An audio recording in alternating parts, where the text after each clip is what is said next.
Hoje eu vou te ensinar a analisar um contrato bancário de uma forma que você ainda não viu. Segue comigo aqui nesse vídeo e presta muita atenção que é uma questão extremamente técnica. Como que eu interpreto leis e o sistema financeiro nacional? Por que que eu já estou abrindo o vídeo falando disso para você, por exemplo, que é advogado? Porque eu não posso olhar só, por exemplo, a Lei 10.931 de 2004, também não posso olhar somente o artigo 5º da MP 2170 de 2000.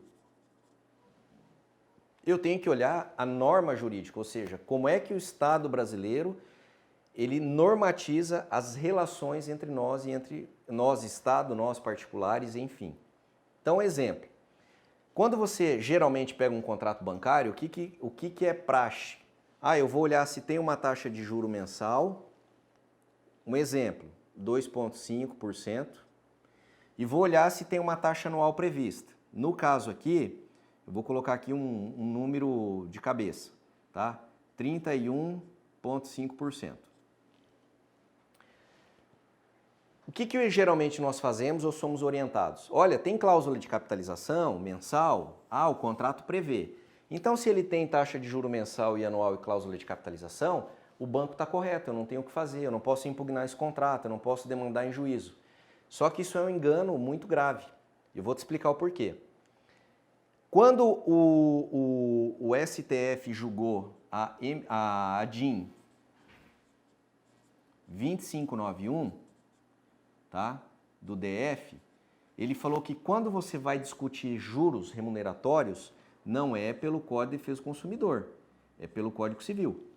Ele aplicou, ele falou, o Código de Defesa do Consumidor é constitucional, porém, a egésese na tratamento da taxa de juro remuneratório não é por ele, é pelo Código Civil de 2000.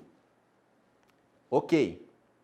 O que isso me remete? Eu tenho que olhar o efeito, ou seja, o tempo, né? Então, toda taxa de juro, por exemplo, de 1% ao mês, ela tem uma equivalente anual de 12,68, independente de ser simples ou composto. Não, Donato, se for simples é 12%. Não. Qualquer taxa de juro, o equivalente anual dela é superior ao duodécimo, independente do regime. Isso é matemática financeira. Só que nós raramente pegamos dinheiro para pagar em 12 meses. Nós vamos geralmente pegar o quê? 24, que também é muito raro, 36, 48, 60 vezes. Se eu for para o sistema financeiro, até 400, financeiro habitacional, até 420 meses. Logo, como a taxa de juros é uma unidade de medida, assim como a polegada mede 2,54 centímetros, e eu tenho um tempo muito extenso, eu tenho que fazer a conversão. Então, olha onde nós vamos chegar. A princípio, o contrato tem taxa mensal e anual e cláusula de capitalização, e não poderia ser impugnado.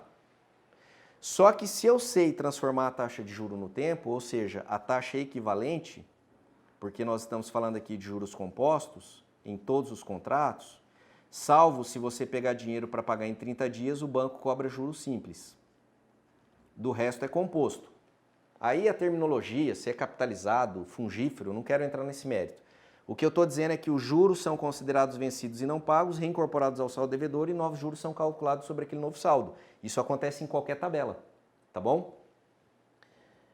Então agora eu vou fazer uma interpretação da norma. Opa, cláusula de capitalização está em acordo com a Lei 10.931 de 2004, cédula de crédito bancário.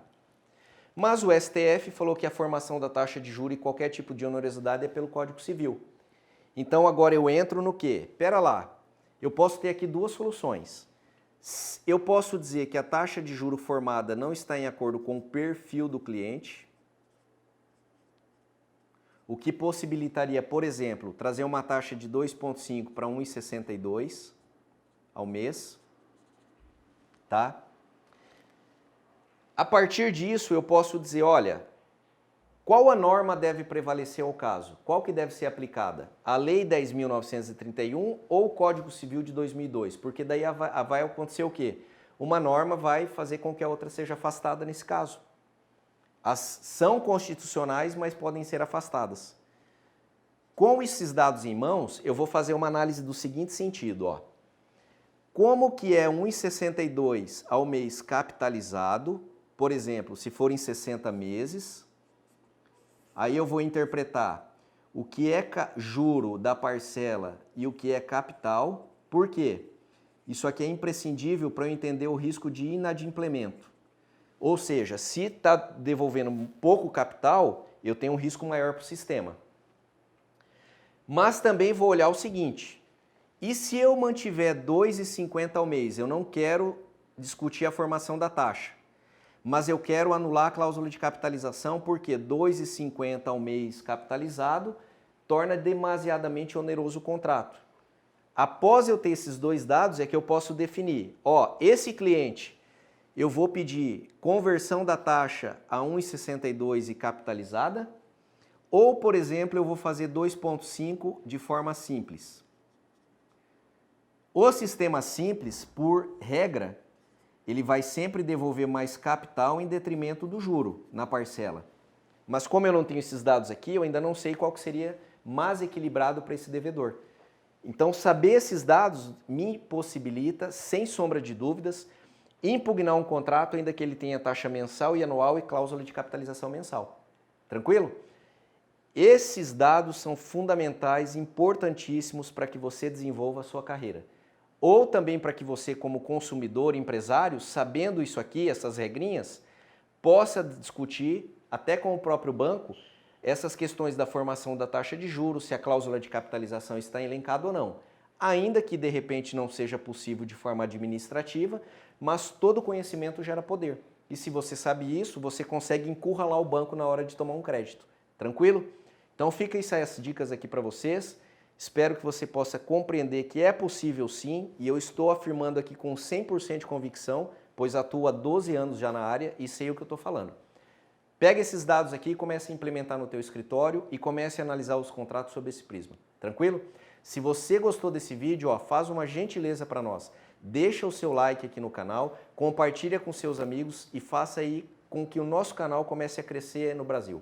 Valeu? Um grande abraço.